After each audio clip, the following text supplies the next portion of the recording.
Hello. Hello. How are you? I'm good. How are you? I'm good. Good. I'm sweating, actually. Yeah. I'm like, wait, am I good? I'm good, but I'm freaking hot. Yeah. We are having a heat wave in California right now. I drove over here and I'm looking at my thermostat thing in the car, and it said 104. Cute. And I was like, no. Yeah. So, anyway, that is why I got an iced beverage today. And you, psycho, got a hot beverage. And I literally asked her, I was like, are you going to do this hot or iced? And when you said hot, I was like, oh, she brave. You brave soul. Yes. But we did Blue Bottle coffee today. And I have to tell you, I've been drinking Blue Bottle for the last few days because my sister's been in town and she loves it. So she would go to the Planet Fitness, and then on her way back, she'd stop and grab us coffee and then come home. And I was like, so I've literally been drinking the same drink for the last few days. Well, what did you get? It's called a spiced Nola, and their iced Nolas are like a coffee that they have, and they're really good. It's like one of their coffees. But the spiced one has clove, cinnamon, and cardamom, and they make it with oat milk, which is not my usual choice. I tend to like almond, but I will drink this all day. It is so good. Very nice. And it's almost gone. Yeah. Yeah. What did you get? I got the black cardamom latte. Oh my god. What is it? It's cardamom latte, double shot of espresso, milk, fragrance of orange blossom. I'm totally reading it off the menu, so It's a lot. I would be reading it orange off. blossom and black cardamom. Yeah, okay. Yeah. That's about it. I thought it was a lot more, but that's it. Yeah. It's pretty good. It has a different taste. Granted, I don't know what cardamom is. I just got it because I didn't know what it was. You were like, I'm going to try it. This is interesting. It's like very, very coffee-y tasting, but throw in a little mix of like hot chocolate. Yeah. So I don't know. Well, I like it. Yeah, the cardamom has a lot of spice to it. It's like for sure got a kick. So you were brave with your the adventure. season. It is. It doesn't fucking feel like it. People though. need to stop with saying it's fall and it's pumpkin weather. It is not pumpkin weather. My birthday was last week, and I have a summer birthday, guys. Summer. It is still summer. Yeah. So no pumpkin yet. But anyway, Blue Bottle is really cool. It's pretty much worldwide, I think, at this point. Yeah, they got places in Tokyo, South Korea. Yeah, all those places. South, yeah. You're like, which one? Yeah, all those places. So it's really cool. It's definitely international. Yeah, and in the U.S. it was started in Oakland, right? That's so cool. Yeah, it was. CEO is a guy named James Freeman.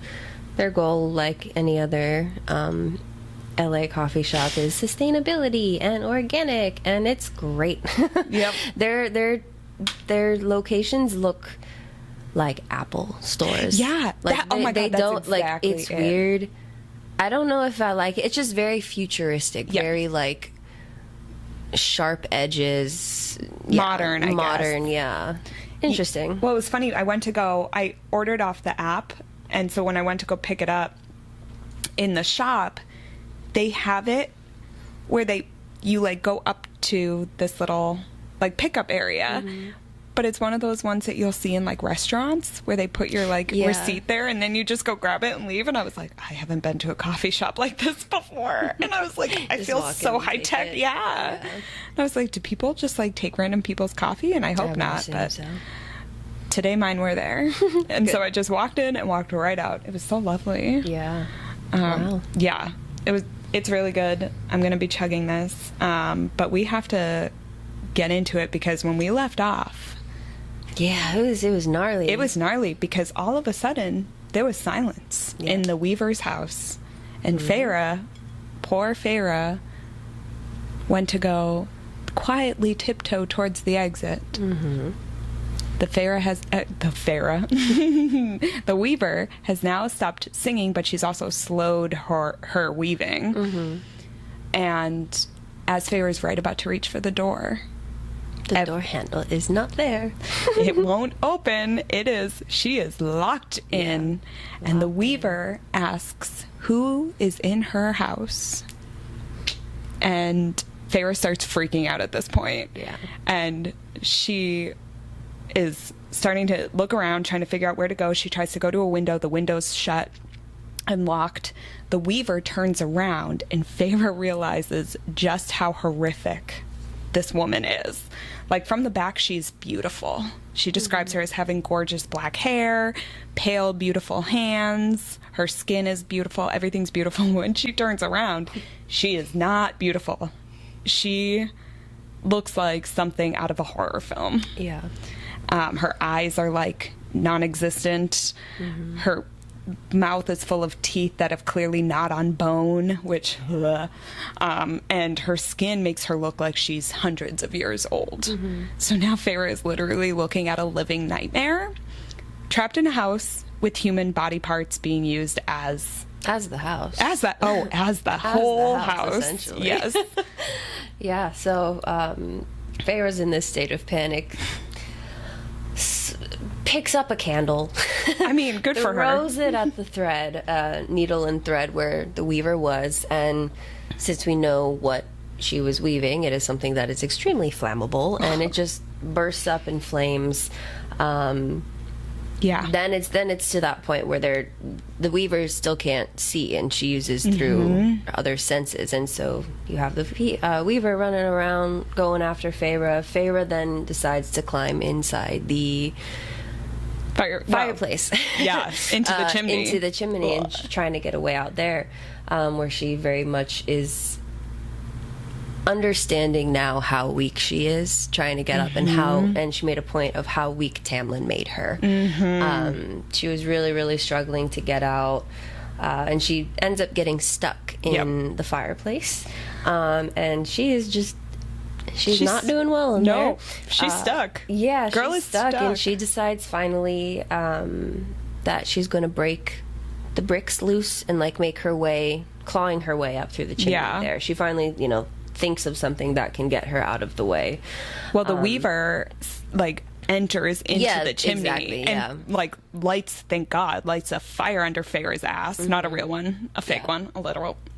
But Feyre is realizing that what's coating the walls of this chimney is human fat. Yeah. That has been burned away. And oh my God, it's so gross. Like, she is literally stuck in a chimney coated with things you don't want to think about. Yeah. And when she finally realizes how weak she is, she does get to a moment where she's like, I have to fight my way out of this.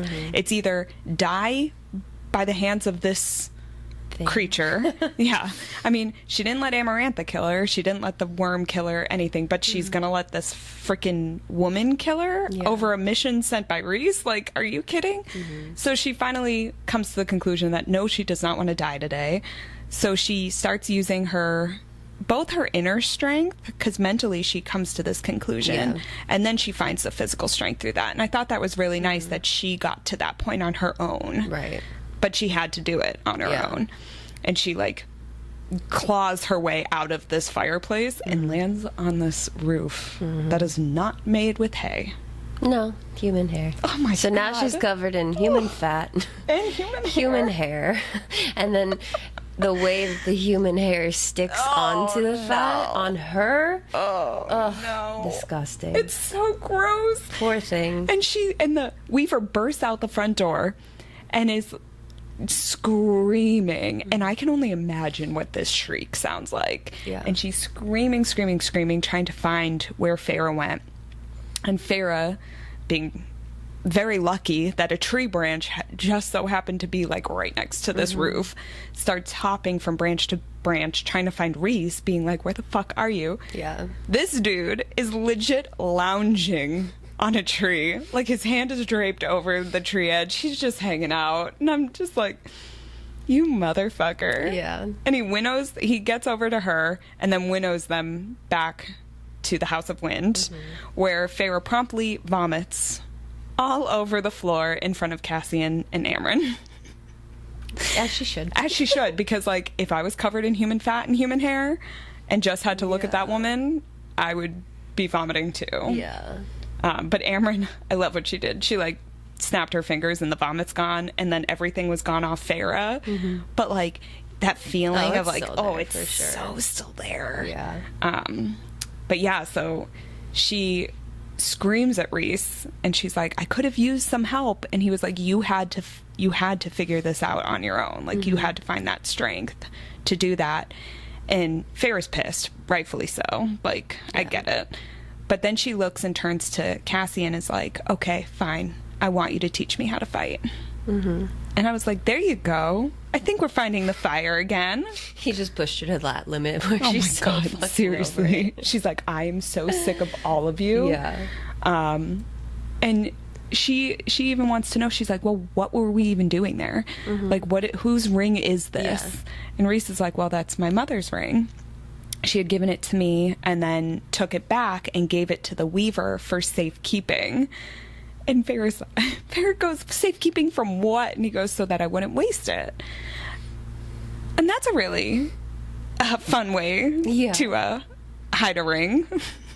Yeah. I mean, but like waste it on what? Like just give it away to some girl? I think so. I think that's what it was. Because, you know, when like you're young and you think you're going to marry the first person you're with, like maybe it was that. I can see that. But also I can't see him doing that, like being so naive to just like give the ring away to the first person, you know, and because then it makes you question the mates and the bonds. Yeah, but I think when Reese tells us a little bit more about his past, he does talk about how he was kind of a dumb. Oh, he was a like, hoe. Yeah. I mean, dude slept with a lot of people. No, I'm like, I don't want to think about that. We're jealous now, guys. Oh, for sure. We're not hot because the weather. Yeah, no. Now we're just angry and jealous and want to be that other one of the many. But Reese is like, well, if it makes sense. Yeah. Right? Yeah, it does. I know. You know. Ugh. But I like the idea that like his mom, maybe his mom would have left it to make sure that the right woman got the ring, not being like Reese chose the right woman, but more so a quest for the woman, as Reese pretty much made it seem. But like it was the mother's thinking of like, can this woman get that ring? Yeah, is she strong enough? Is she going to up like because you.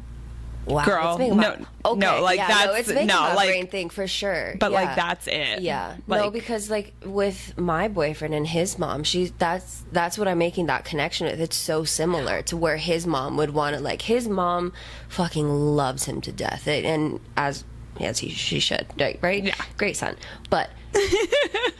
She is 100% like that, where I'm always going to back him up no matter what.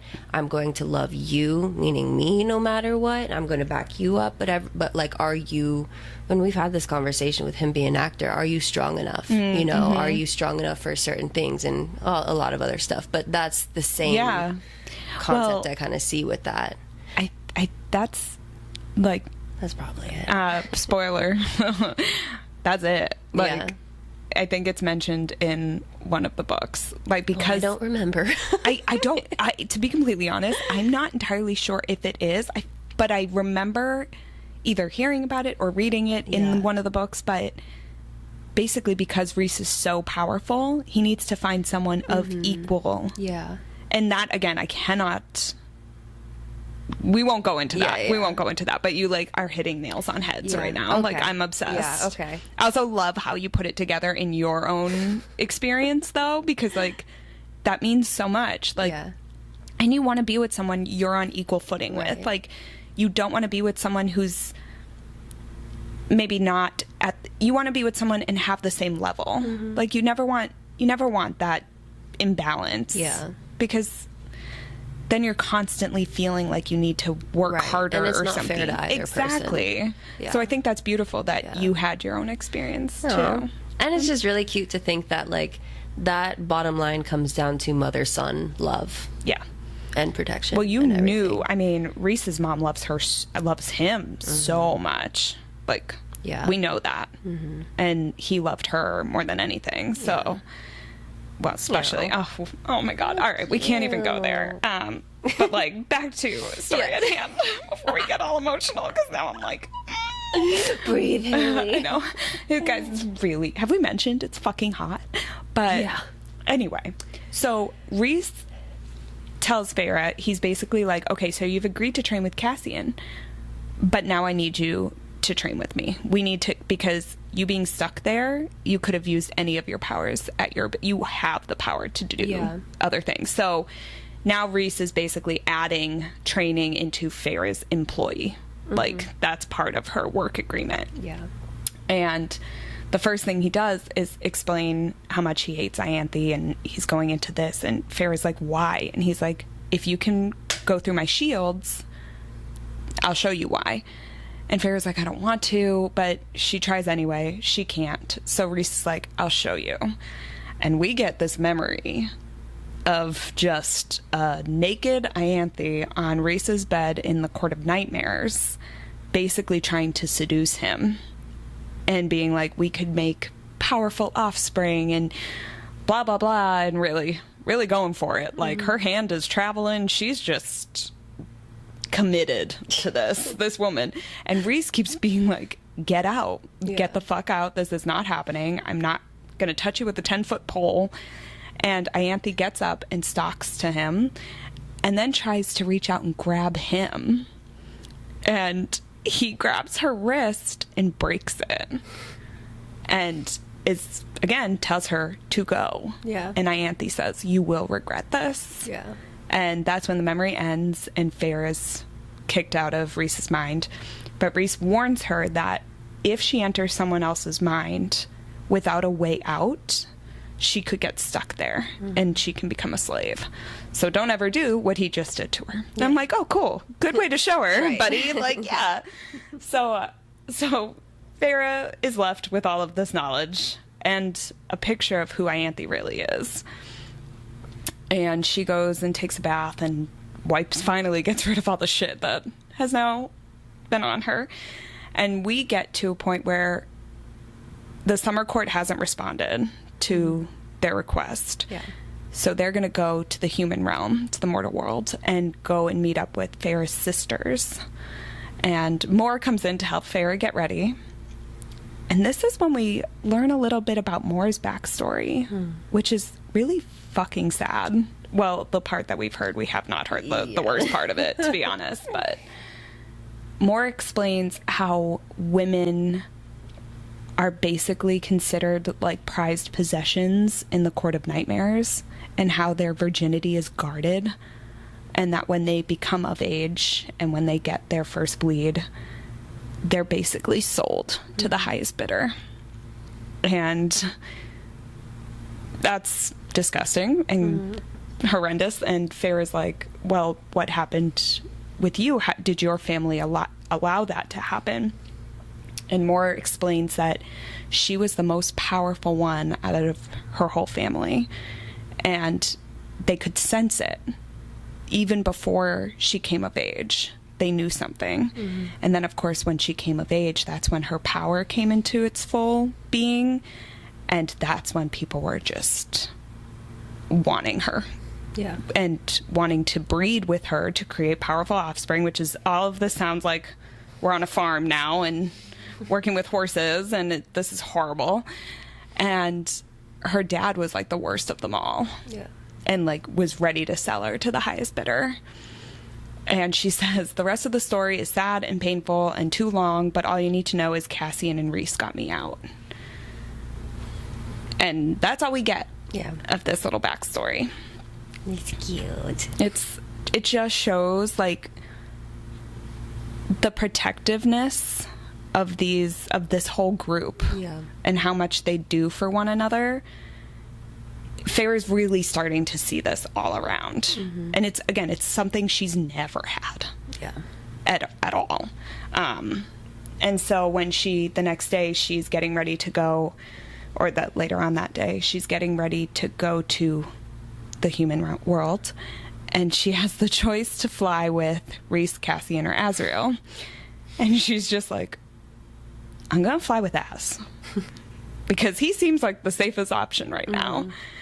And Az, to his credit, is just like, okay. Like, he doesn't ask why. He doesn't ask any questions. And I love that he kind of related to her in a way. Like, when they were flying, because Feyre doesn't feel like she's part of the Fae. She doesn't know how to talk about herself as Fae. Yeah. And Az never knew how to talk about himself being an Illyrian. So he says, you get used to it. And it's kind of nice they had this moment where they understood each other. Yeah. I thought that was really lovely. I love Az. I love Az too. Oh, this man. He's so wonderful. So yeah, anyways, now we are at the Archeron estate. Yep. We are there. We are there. And Rhys, Cass, and Azriel, they glamour themselves in front of... Because the sisters don't know. That's right. Not yet. They don't know yet. So They're about to be glamored. And Feyre's wearing a hood, trying to, like, cover herself because there's servants there. And they can't know. But when she rings the doorbell, one of the servants answers the door and immediately knows something's off. Yeah. And she, like, does not want to let Feyre in. Yeah. But Elaine comes to the door and starts crying. And then Nesta, we hear, is like, go make us tea and bring it to the sitting room. Yeah. Because she's always giving orders. Because, Yep. again, lady of the house, queen of no throne. Nesta's crazy, but Yeah. yeah. I like that phrase. King, queen. Queen of no throne. I feel like that is Nesta. Like, she's a queen of her own throne. Yeah. But she's like, that's just who she is. Yeah. But yeah, so Feyre finally gets invited in. They all go sit down. And that's when she removes her hood and they see the ears, the face. Yep. They realize that she's Fae. And then Feyre goes on to tell them everything. Everything under the mountain. How she died, the whole situation, brings up the cauldron, the books, the queens, why they now need their help, and begins to ask, or not necessarily ask, but more so kind of tell them that they need that house as the base in the human world to be able to get in contact with those mortal queens. Nesta, of course, is like, fuck no. No. Nesta's not definitely. politely. No. She does not say that politely at all. No, because she still hates the Faes. She still hates all of it. So now that her sister is one and that these random people are now coming saying that they need her house as the base is not going to sit well with her. And then we get to learn that Elaine is also getting married. Yeah, in 5 months. Okay. Yeah, that was a quick one. That just sprung out of nowhere. Yeah. With the worst wedding ring, by the way. Yeah. Like, pearl and diamond on an iron band. And I'm like, it could be pretty if you did not put it on an iron band.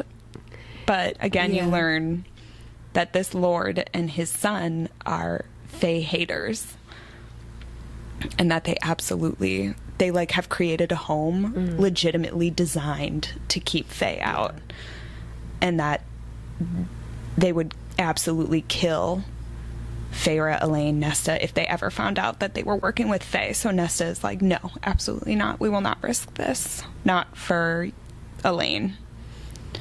And even Nesta, like, trying to get in between Elaine and Feyre, like, she kept, like, making it a point to sit so that she was blocking her. And I'm like, oh my God, girl. So you're just going to protect her like this forever. Cool. But yeah, and Elaine is the one who is like, we should help. We have to help. Yeah. Because there will be no wedding. There will be no world if we don't do something. And also, Farrah did everything. Yeah, exactly. And we need to. We can at least owe her this. Like, wow, someone admitted it. Right. Okay. So she gets up and she goes and sends all the servants away. Mm-hmm. She says, we'll keep your secret. We'll send everyone away for the times that you're here. And no one will know. We'll do it in secret. And when Elaine is gone, Farrah turns to Nesta and asks if the Lord's son is a good guy. And Nesta was like, well, she thinks so. And Farrah's like, you don't think so? And Nesta's like, describes the house and how it's a prison. Yeah. It's not a home. And the only reason why she's even going with it is because Elaine loves the son whose name is Grayson. Mm-hmm. And Grayson loves Elaine. And then Nesta goes, so you did all of this, all of the Under the Mountain thing for Tamlin, and yet you're not with him anymore? Mm-hmm. And I like what Farrah said. She said something like, Elaine's fiance's dad built a wall to keep Faye out, but Tamlin built a wall to keep her in. Yeah. And I really thought that was an interesting way to put this. Mm-hmm. And to go with a freaking wall, there's a wall separating both worlds. Like, a wall is a really strong theme in these chapters, which I'm just putting together right now. Sarah's like, no. Yeah, there are walls, guys. There are walls. And then Farrah turns to Nesta and she's like, so would you like to meet the Fae that I brought? Mm-hmm. And next thing we know, all the servants have left. They're all now in the dining room, I guess, because that's the biggest room. Yeah. And then enter Cassian, Rhysand, and Azriel. They meet Elaine and Nesta. Oof. You can imagine how that went. The funniest thing to me was Cassian probably saw Nesta and was like, woof. Woof, woof. And then tries to call out to her, and she's pretty much like, fuck you. Dude. Knowing what I know, I wish I had Cassian's, like, point of view. No, but Cassian's point of view would have been amazing. Mm-hmm. Just because, oh my God. But I love when Nesta, she doesn't even, like, acknowledge any of them. She just goes, they left dinner for us, so let's go eat. And she sits at the head of the table and just waits. Yep. Like, bitch doesn't care at all. She gives zero fucks. And she sits down and she basically is like, we don't want you here. Mm-hmm. And she includes Farrah in this statement. And Cassian loses his mind, which loved this part. Yeah. Holy shit. Cassian coming to Farrah's defense was everything. Yeah. Excuse me while I die a little. I'm like, because one, we have never seen anyone do this for Farrah. Mm-hmm. And two, anyone sticking up for Nesta is like, or sticking up for to Nesta. Yes. Anyone who is sticking up to Nesta has got some balls on them. Some serious balls. And Cassian is like, Farrah did fucking everything. Where were you when she went out and got you food? Where were you when she went under the mountain to save all of us, including you? Where were you when she died and had to be remade? And, like, basically is like, fuck you. Yeah. And it was beautiful. It was fantastic. It was fantastic. And Nesta doesn't say a fucking word. But Elaine pipes up and she's like, but this is how we were raised. Yeah. That's my Elaine impersonation. Yeah. But great. Like, this is what we knew. And she admits that it was wrong to let Farrah do that, but, like, they didn't know any other way. But neither did fucking Farrah. Yeah. So that's not an excuse. Mm-hmm. Cassian basically is like, no. But even Elaine brings up the fact that a whole family, the Better family, was murdered by Faye. Yeah. And you get Reese's reaction to that, because he's now feeling real guilty. Yeah. He's like, oh shit, that was me. All I think about is that meme that people have made of like Joey from Friends when he's sitting there and then all of a sudden he's like, his eyes get super wide and the realization hits him where he's like, yes! That's like... It's so funny. And Farrah's sitting there going, yeah, that was... Yeah, she was real. Yep, she was a real was a real person, person. and you did that. Yeah. But you did that for me. But... Yeah, I just loved that whole interaction, because the only person who was just sitting there not saying anything was Az. Mm-hmm. Like, he's just in his own little corner, just hanging out. Yeah. But Reese wants to kill Nesta, Cassian wants to kill Nesta, or fuck her. A little bit of both. Probably both. Oh, 100% both. And Farrah's like, well, welcome to my family. Yeah. This is my life. Yep. Nesta goes, write your letter and we'll send it to the queens, but leave immediately after. And so she was like, we have a bunch of guest rooms, you can spend the night and then you will be gone tomorrow. They agree.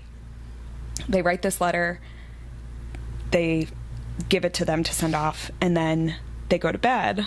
And this is where Cassian and Azriel have a room to share. And Reese is like, we need another room to share for me and Farrah because our powers are wonky in the human world. Whatever. Either way, there's one bed. And we all know that one bed trope. But fucking Reese pulls out another bed out of the pocket of whatever he's got. And I'm like, I forgot there was a one bed theme before there was a one bed theme in this book. Like, what is happening here? Yeah. But I love that Reese goes, well, Nesta's a joy. And Farrah's like your family doesn't have any drama. Yeah. And she goes on to be like, have you seen the way Az looks at Moore? Or the way Moore defends him? Or that they use Cassian as a buffer? And I'm like, oh my God, we are in a soap opera right now. Yeah. Like, I loved it. Yeah. And Reese was like, don't ever bring this up to anybody. Like, please don't. Yeah. But yeah, and then Reese starts asking Farrah questions about her birthday. And Farrah says that it's the winter solstice, and Reese is shocked. And we don't know why, but we do later. Later we do. Oh my God. Again, I can't. I'll tell you after, but I saw something on Reels today that just killed me. It was so good. I have to tell you. It was about one of the chapters in this book. Okay. And it was like a played out scene from AI, and it was like really fucking good. Yeah. And I died a little bit. But yeah, some of the artwork is bonkers, guys. I like how people are creating actual scenes now. Because like before, I feel like it was just like photos and like snippets. Now these people are getting good. I know, it's and they're getting scary. creative with it. Yeah. Cause people are like, well, do we need an actual series if like we can just make AI art out of all of this? And I'm like, yes, we do though. Yeah. Because I want to audition for all of this. Yeah. Thank you very much, guys. Thank you. Next day, Farrah and Reese get up to go train in like a section of the woods. Yeah. And Reese pulls out a candle, gives it to Farrah, says, light it, douse it, dry the wick. And Farrah's like, I can't do it with you here. I'm just too distracted. So Reese winnows away, and Farrah sits there for like hours trying to figure out what to do and can't do anything. And then she goes in her backpack to eat some food and finds a note from Reese that basically says, are you done yet? I'm bored. And she writes back, and then they have this whole... I totally forgot about the notes. No, me too. Oh my God. How fucking cute. Yeah, it's adorable. And she calls him a little flirt. And it's like, okay. She's getting more comfortable in her skin to flirt. Oh my gosh. And either way, now we're distracted. She's distracted. And all of a sudden a hand comes and goes right around her mouth. And a voice whispers in her ear. And she knows it's the Ator. Yeah. Dun, dun, dun, dun, dun. And there we go, another cliffhanger. Oh my gosh. Sarah's good with that, these chapters. Oh, yeah. Oh my God. I need to ask for help today. No. Anyways. Okay. So what I love so much about what Sarah does is she really brings the humanity into her writing. Like, it's hard to ask for help. And Feyre having to go to her sisters and know that she's, one, bringing trouble to them, kind of, but also knowing what their reaction is going to be, or at least what Nesta's reaction is going to be, is hard. And I think that goes for everybody. Like, when we ask for help, it's scary. I have a difficult time asking for help in a department store. Like, where something is, I hate asking that. My sister makes me go ask for stuff because she knows how much I hate it, and I'm like, dude, no.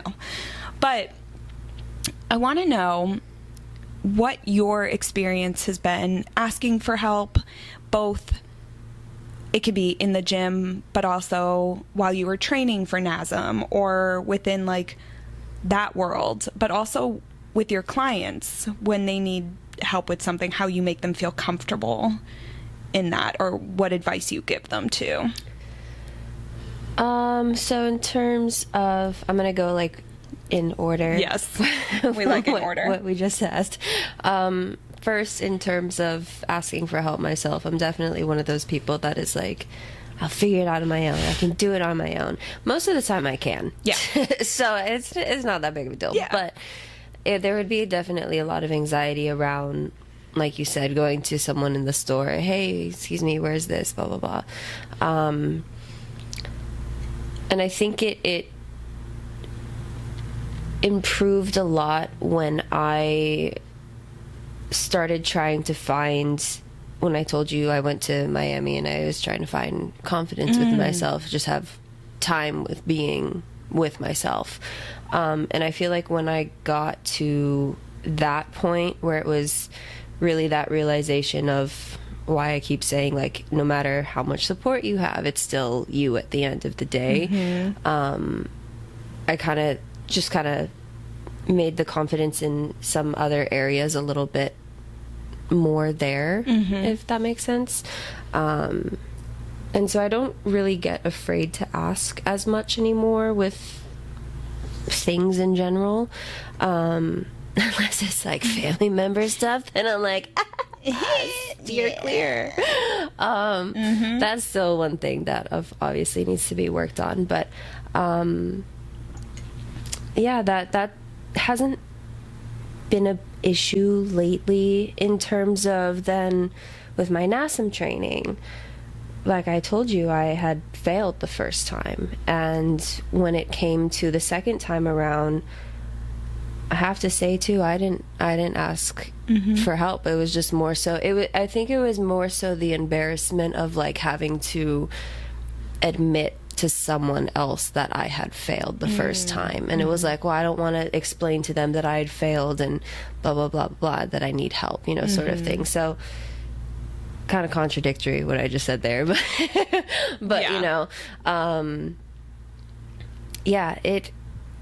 that was one area that I didn't really want to ask because of that embarrassment. And I think the embarrassment is kind of the main reason why people don't necessarily want to ask for help, which I understand, which is fine too. But there are certain things in life that, you can't know everything. You can't be the Amryn of your life, of like the walking library where fucking everything. Stop. Because there's always going to be someone out there that knows more than you, or that is better than you in one area or another. Good. I know, right? I'm so proud.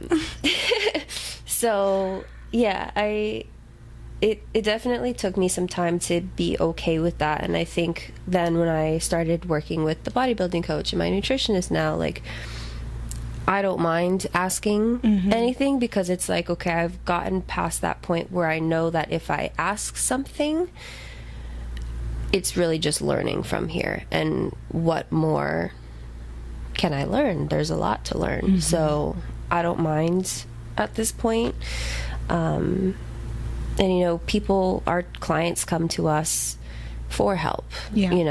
It's there's a reason why they're coming to us. And I always tell them, especially in the gym too, like, don't be afraid, because one, I get it's scary and everything, but you shouldn't, like, why are you afraid to ask something? It's to figure out how a machine works, or, you know, if you need help adjusting something and you need someone's help with that, go ahead and ask, because I guarantee, like, there's going to be, not everyone knows everything when they go to the gym, so it's like everyone is still open and learning to each other person.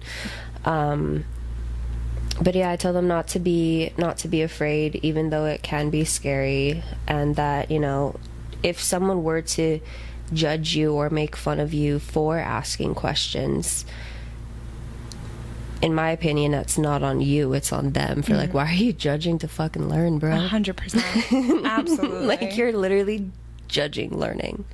We should and all wanting be so, to be better. Yeah, we should all want to strive to be better. Yeah. I don't know if that answered most questions, but it did, for sure. Yeah, it's definitely hard, but it's one of those things where once you just got to do it, and once you do it, it's like, oh, it really wasn't that much of a scary thing to do. Yeah, you know. Well, I feel like it's so important in fitness in particular to ask for help, because we all started somewhere. Everybody you're learning from started somewhere. Yeah, and everyone had help along the way. No one starts as a pro. No. And fitness is like all about learning anyway. Yeah. Like, and it's constantly evolving. So we constantly have to learn. Yeah. And we have to ask for help. When I ask for help all the time, especially when there's new techniques. We got new equipment in my gym, and I need someone to show me how to, like, use them, because I've never used this type of hack squat machine. Girl, that shit's nice. It's so nice. I can't wait for you to come in and see it. I didn't mean to interrupt that, but I saw the what it's been posted, and I was like, it's good. But I need to figure out where the freaking lever is. Right. I don't know where it is. Right. I can't see it. Also, these guys are way too tall, and they keep leaving it up high, and I don't know how to lower it on my own. So, like, I'm going to have to ask for help there, which does not bother me anymore, because one, these dudes are all my brothers at this point. Yeah. Like, I've worked with them for long enough that they're, like, my family. But two, I want to know how to use this equipment so that I can give my clients some really cool shit to do.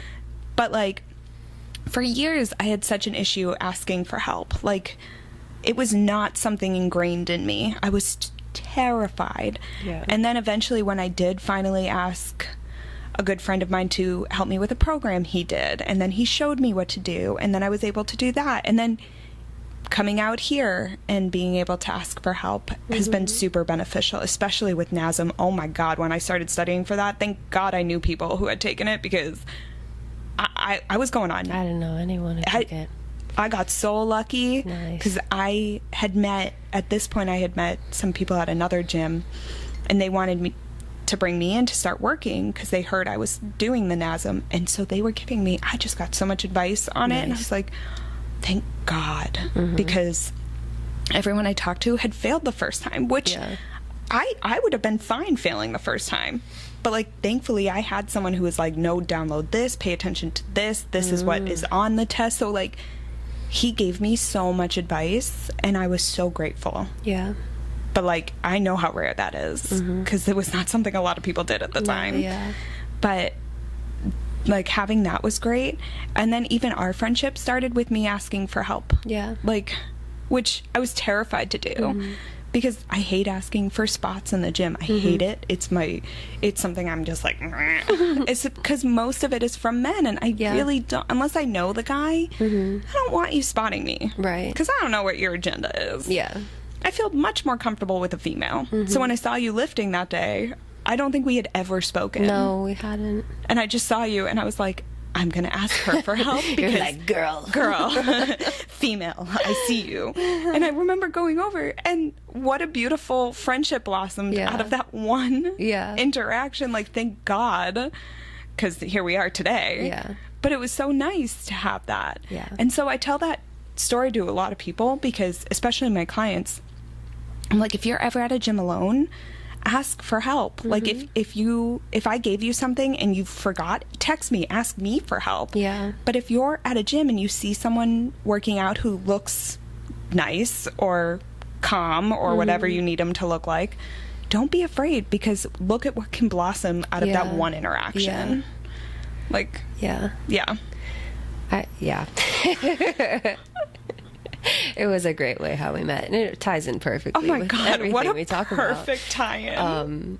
But yeah, and like when you're asking for help in the gym, I usually, I feel it out with certain people. I mean, I know we say like people don't watch at the gym, but I think over time you get comfortable and familiar with certain faces if they're there all the time. And then you kind of, not that like you're watching them, but like maybe see how they interact with other people or whatnot, and then kind of get a basis off of that. Or, I kind of want to avoid this person. 100%. I'm actually, if I needed anyone, I would go to him or her. I definitely have that list in my head.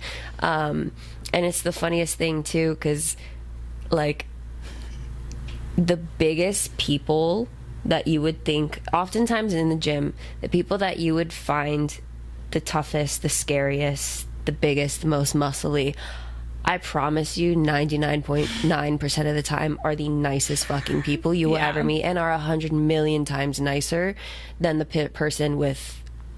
No, the teddy bears are teddy bears. Yeah, exactly. Like, and the thing I've learned about the gym is everybody's kind of rooting for everybody. At least the majority of people at a gym are rooting for you. Like, and also the other thing I had to learn is everybody's so in their own world, they're not even looking at you the way you think that they are. Like 99.9% of the people in the gym are too focused on what they look like to think about what you look like. Right. So I say that to my clients all the time, because I have clients who are new to gym culture or going to the gym alone, all that stuff. And I go, don't even worry about it, because they're so focused on themselves and what they look like that they're not even going to give you a second glance. The only people who are going to try to talk to you are if they're trying to tell you something. Like, I know one of my clients gets approached by people all the time at one of our gyms to train with them. And I'm like, you can politely decline that offer and say, no, thank you, I'm good. And the only other person you'd ever meet is someone who is like checking you out and trying to hit on you. But other than that, almost everybody's there for themselves. So don't be afraid, because like if you want someone to help you and you ask, they'll probably say yes. Yeah. And they'll probably be super nice about it too. And I had a client ask me like a week or two ago, I had written out a program for her to do when we're not with each other. A lot of the time when I do that with my clients, it'll be mainly machine based, and then with a couple free weight stuff in there. One, so I can trust that they're going to the best of my knowledge, be okay, when working the machines and not hurting themselves or anything. But so that I do that for a reason, so they can get comfortable with machines. So God forbid if they go out of town or they move and they go to a whole new gym, they're not back at square one, where it's like, I don't know what the fuck to do. I'm getting anxiety just being in here. You can see a machine that I've worked with you, or I've had you learn either together or kind of on your own in a way too. You're familiar with that, go ahead, use that, and then your confidence and your comfortability would start to build up from there. But at least know the machines, so if you go to any other gym and you see that, okay, I know what I can do there. I know this works that, and have that knowledge. And then the free weight, so then a little bit of sprinkle free weight in here. Okay, I'm going to have you use this machine. It's a little bit closer to the free weight, so you get comfortable being in that area before we start introducing being in the free weight area. But I had this client ask me, what do I do if the machine is taken? And I was like, two things. Either one, you wait. You may not know how long you will have to be waiting, so I will give you that forewarning.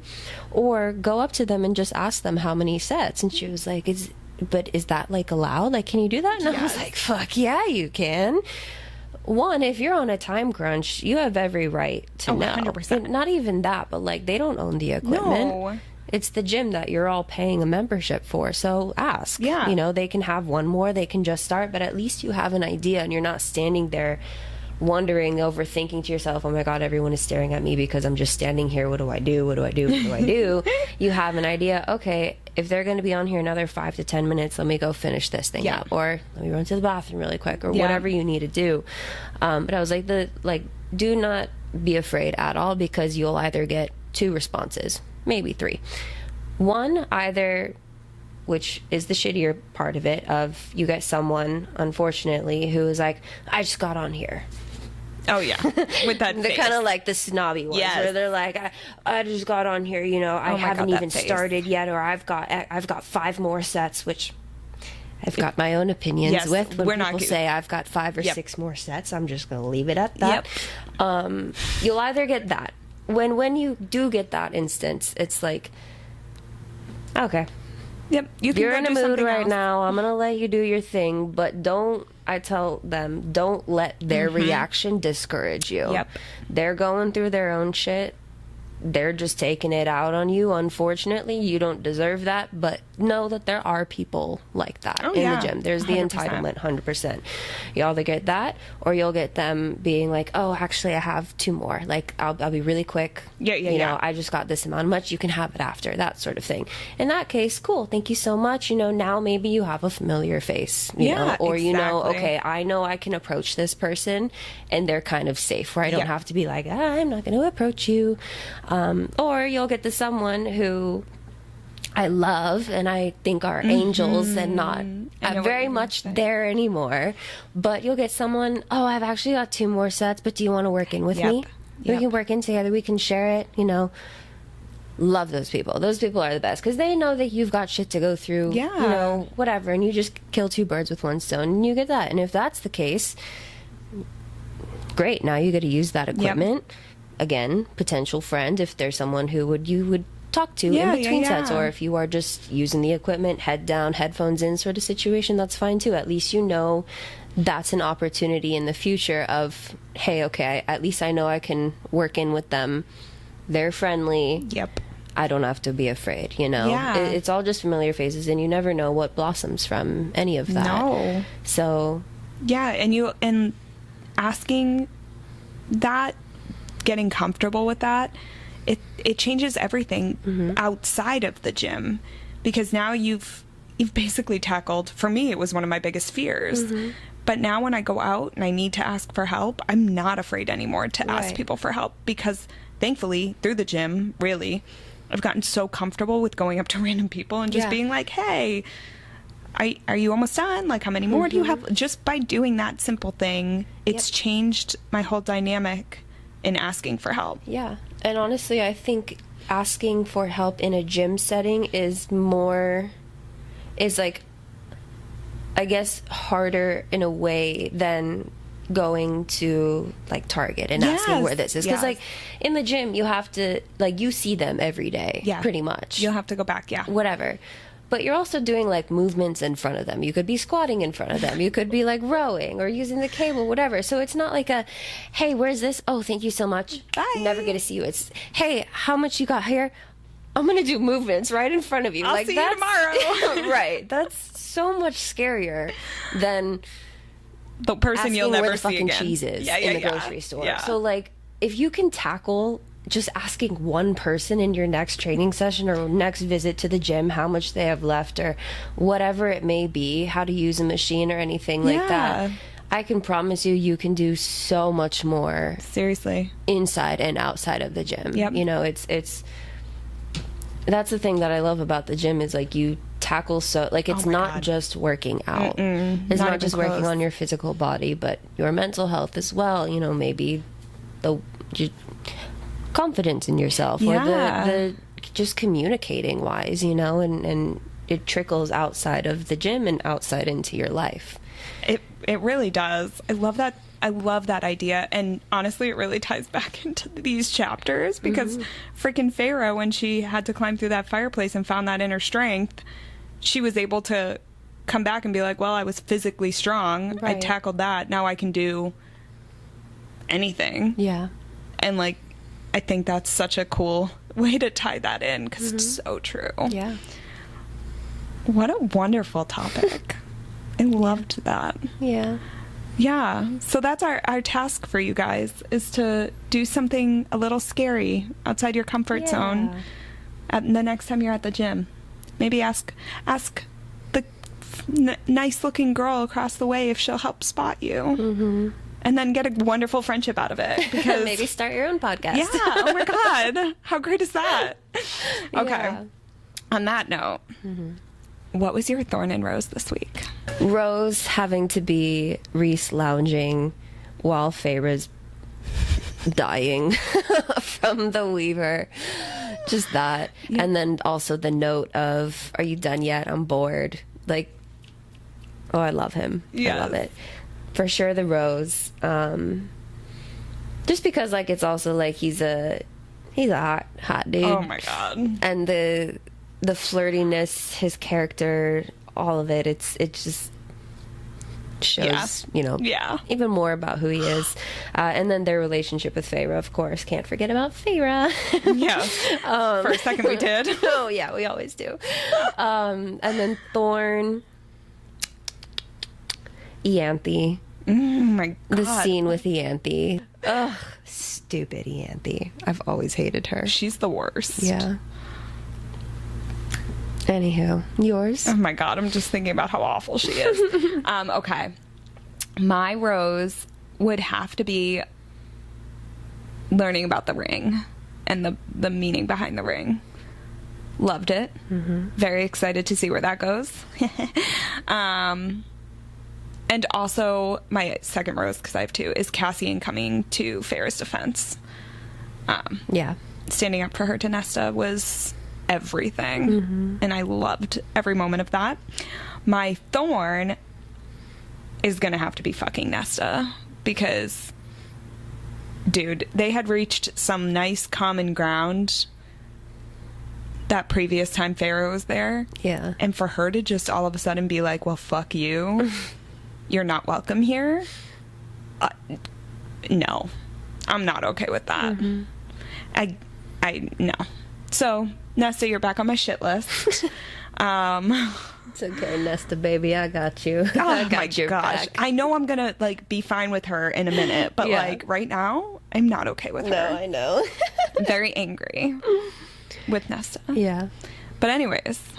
We would love to hear your thorn and rose. Yes. So go ahead and email us at brewsbooksbarbells@gmail.com. Can't wait to hear them. We love that. Yep. And we've got to see what Feyre does about this Ator next week. Mm-hmm. Yep. So tune in next Tuesday and we'll see you there. Bye. Bye.